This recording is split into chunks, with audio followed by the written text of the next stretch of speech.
Hello everyone, it's me, and today, let's be creative but have a heart for everyone.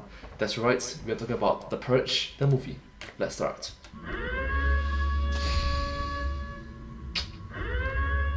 Well, that does it. Time for The Purge. For the next 12 hours, all crime is legal. I'm so excited! This is gonna be the perfect night. Ooh, what do you have planned? Looting? Murder? What? No, I'm gonna pirate episodes of Great British Baking Show and then tinker with the YouTube algorithm. And heck, if there's time, we can even maybe steal the recipe for Diet Coke and be in bed by 11. That does sound like the perfect night. It does. Clink! Clink.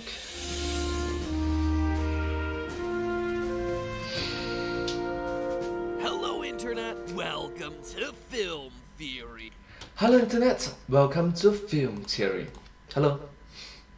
Please remember to have proper decency, respect for one another, for you and for me. Thank you. The show that strives to purge every ounce of fun and whimsy from all the movies that you love. Today we're taking a stab at the Purge franchise, which, if you haven't seen, is actually really interesting in terms of premise. It's set in an alternate future where Americans are entitled to 12 hours of purging every year.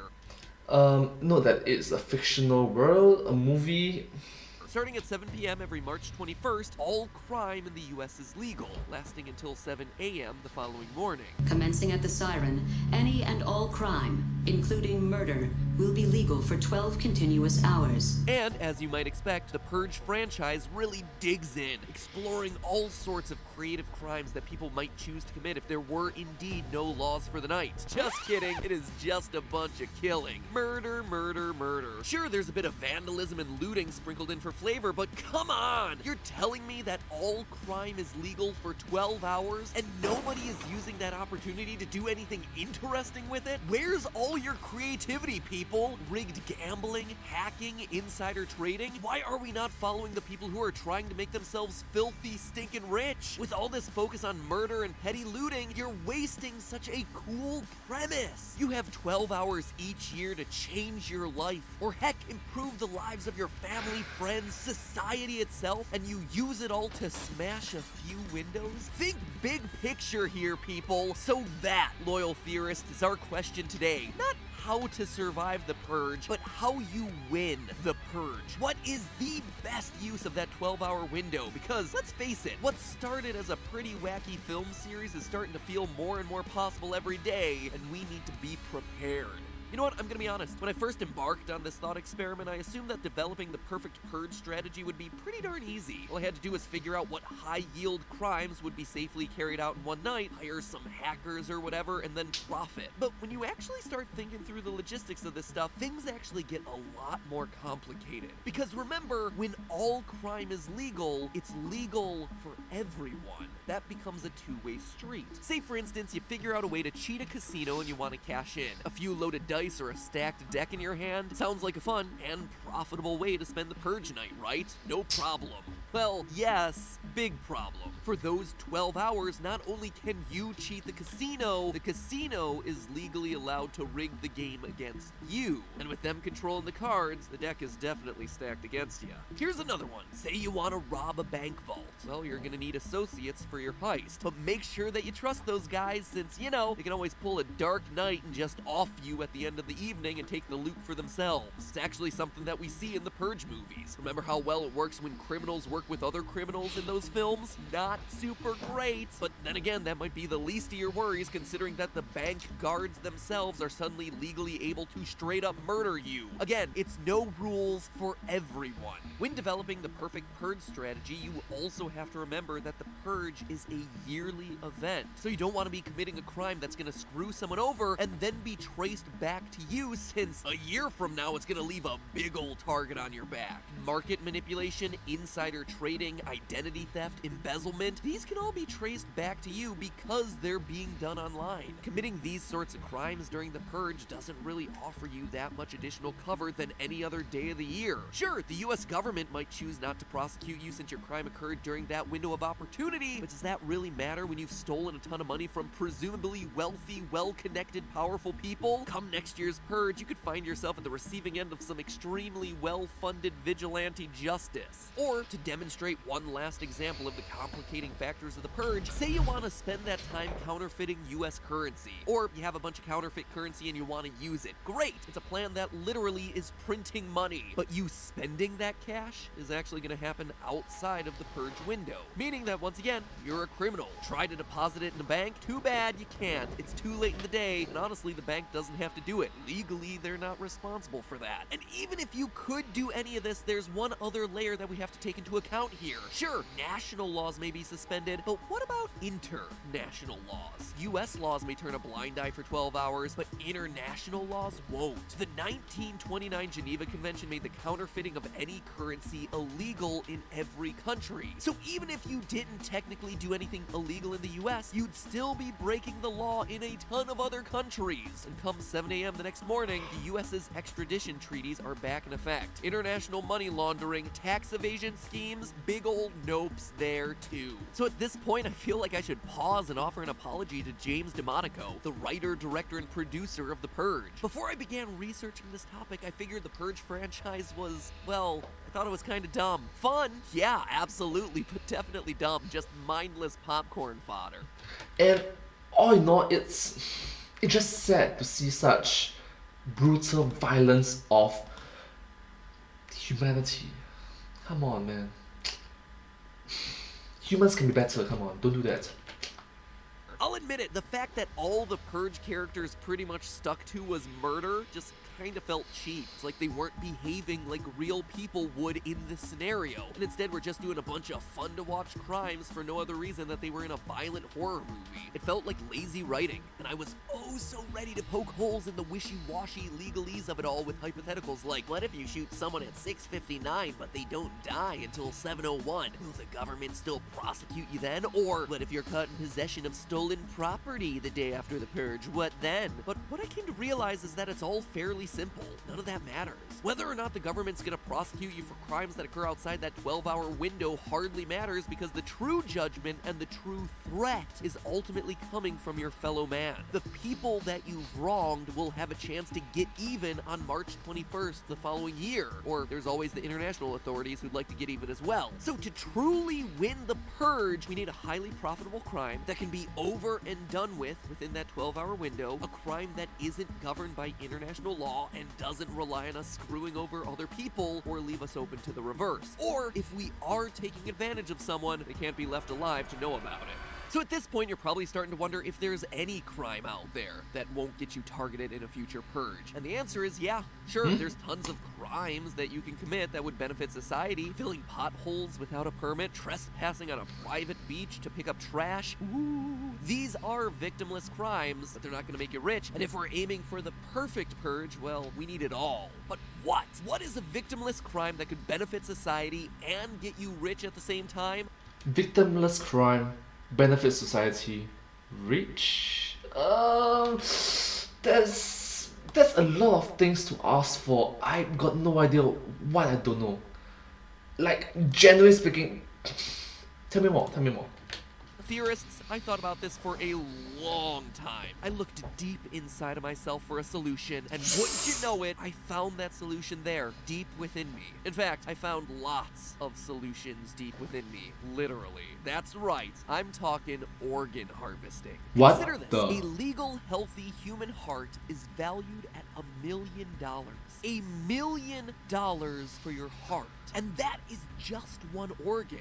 Now, on any other night of the year, human organs wouldn't be readily available, and you wouldn't be legally allowed to sell them. But guess what? On Purge night, it's no rules, just right. Just like an Outback Steakhouse. We know from, well, pretty much every Purge movie, but let's call out Purge election year, that a whole bunch of dead bodies just lie around in the streets until 7 a.m. the next morning. We see this very explicitly as Lainey and Dawn spend the Purge driving around in an armored ambulance, carefully considering who to help. But instead of focusing on the living, what if instead we chose to focus on the dead? Could Lainey and Dawn have found something that we could capitalize off of? I'm thinking so, because we could use that same armored ambulance idea to collect the dead. Bring out your dead! and bring those freshly killed purgers to hospitals. Or, at the very least, our gang of waiting doctors and nurses, where the organs in the body could then be harvested by trained medical professionals in proper facilities. Now, normally, this would be totally illegal. The commercial harvesting and selling of body parts is illegal in all countries except Iran. But on Purge night, those concerns go out the window. And you see, these organs are incredibly valuable in every sense of that word. In the US alone, there are more than 113,000 candidates waiting for transplants, and many are willing to pay whatever it takes to get access to that life-saving organ, which has in turn created a black market for some of the stuff. It's really, no matter how rich you are, at the end of the day, you are still human. Your health is the most important thing after all. This is especially true for kidney transplants. Humans are born with two, but they only need one, so the selling of your second kidney to people who need it is something that really does exist out there in the world. And the idea of using the recently dead as organ donors isn't a new idea either. People can sign up to be organ donors for after they die. And in China, inmates executed on death row were historically used as organ donors. So let's talk brass tacks. How much is one dead body on Purge night gonna net us? Well, unfortunately, we have to discount some of the most valuable organs right out of the gate. A heart is normally useless after death, so we're gonna have to kiss that $1 million I mentioned earlier goodbye. The liver also breaks down pretty quickly after cardiac arrest, so we're not gonna be able to pawn that one either. Some relatively small ticket items will last a bit longer, like the skin, which collectively might be around $5,000. The corneas in your eye will be worth significantly more if undamaged, at about $20,000. And those kidneys that I mentioned before, they're going for about $262,000. Not too shabby for an organ we got two of, but the real big ticket item here is something that goes deeper than all those. Bone marrow.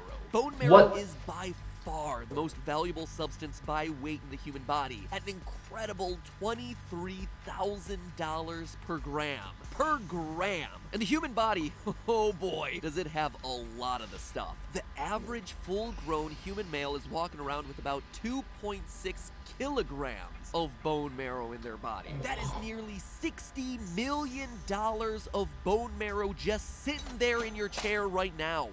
But you must understand that he mentions it as in the year, this video came out in the year 2019, and he mentioned it as in USD, I suppose. So yeah, a lot of things may have changed. Right now it's in the year 2022. And here some of you thought that you weren't worth that much. So this then begs the obvious question of why isn't everyone rushing down to the hospital right now to sell off a tiny piece of their body and buy a new house or something? Well, in most states, it's illegal. In California, for instance, you can be compensated up to $3,000 for the procedure. So there is an upper limit to what you could be earning legally from this sort of stuff. And you see, for as huge as some of these numbers are, that's the overall rub. These are the real prices of these organs. $1 million for a heart, $250,000 for a kidney, a bunch for bone marrow. But in reality, if you were to We hope to sell sell you. this stuff, they're not netting that high of a price. According to medical transcription estimates, the average price of a dead human body is likely going to be more around $550,000. Still, $500,000 for each person that you pick up off the street? Not too bad. On Purge night, those streets are paved in gold. Fleshy, cadaverous, recently murdered gold. And that, my friends, is the recipe for the perfect purge. Like I said, in the US alone, there's currently over 100,000 people waiting for organs, but only about 14,000 organs get donated every year. But with this plan, A, there's no victim because they were already dead in the street. B, you and your team of medical professionals are actually working to help save some of the people on that 100,000 person wait list. And C, harvesting and selling organs to hospitals or on the black market or whatever you end up doing in that 12-hour window could net you a ton of cash, maybe as much as $550,000 per body that you pick up. See, most people might use the purge to settle vendettas or enrich themselves financially, but are these selfish people really doing the purge right? The purge is an opportunity to give the gift of life to otherwise hopeless people by circumventing society's red tape. For a connoisseur that's looking to purge perfectly, those 12 hours aren't just an opportunity to get rich, it's an opportunity to make a difference. And that is doing the purge right. That, my friends, is the perfect purge. But hey, that's just a theory. A film theory. And one last thing. actually. Being a blood or bone marrow donor really does help save lives. Heck, I'm gonna go out on a limb here and tell you that I'm personally signed up to be an organ donor for when I die. I mean, my eyes are terrible sight-wise, but if my corneas can help someone see for the first time or repair damage to their eye, then great. Awesome. I'm paying it forward even after I'm done living. And bone marrow is a truly life-saving substance, used in treatments of a lot of cancers, stuff like leukemia, lymphoma, sickle cell disease, aplastic anemia. While it may not be possible to sell your bone marrow in our non-purge world, you can donate it, and in turn, make a real difference today. So check out bethematch.com, or ask your doctor the next time you're in for a checkup how you can make our world a little less like the one in the Purge. Donating things like bone marrow or blood make a huge difference. And you know what? Today we can all stand to be a little bit more compassionate to one another. You know, help make our world a little less like the one that we see in that fictional universe. Man, who knew that I would get so sappy after an episode dedicated to ripping out the organs of other people in the Purge and profiting off of them? Who knew? Anyway, that's the theory. And cut! Up those dead bodies so you could go sell them for some big bucks in the Purge world, my friends. Sorry, I couldn't stay serious for too long. And with some tongue-in-cheek, cynical statement. But seriously, go donate blood. Looking to do it right now, actually. Looking for good place in the area. Surprisingly difficult to find. You see the ending of MadPat. Anyways, thank you so much for watching this video together with me. Like, really learned a lot from this video, and I'm really glad that this video ends with such a heartwarming, wholesome ending. Thank you so much, MadPat. Thank you so much, the team behind the theorist community. You guys are the best. Thank you so much for shedding light on such positivity. Thank you so much. If you do like this video, please remember to like, share, and subscribe to my channel and comment down below if you have any share us. Don't forget to follow my channel and sincerely appreciate all support and encouragement for my work. I hope that you find this video very interesting and you need to watch together with me, and I hope to see you all in my next video. Thank you so much. But hey, that's just a theory, a film theory, and cut.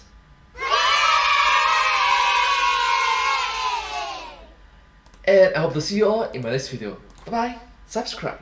Thank you.